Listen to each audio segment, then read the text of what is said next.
Ayan mga kabady, kain na naman tayo dito. Laban, pilaban? Laban. Ayo, mati. So ayan mga kabady, wala daw yung laban.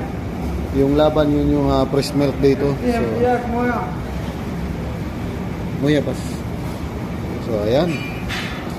Ang laki ng manok. Ayan, kalahating manok. Kailangan ubusin natin yan. At ito yung tamaris natin. Ayan, sili.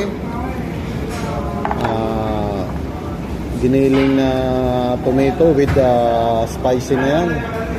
At ito, kailangan natin ubusin to. Ayan, sibuyas.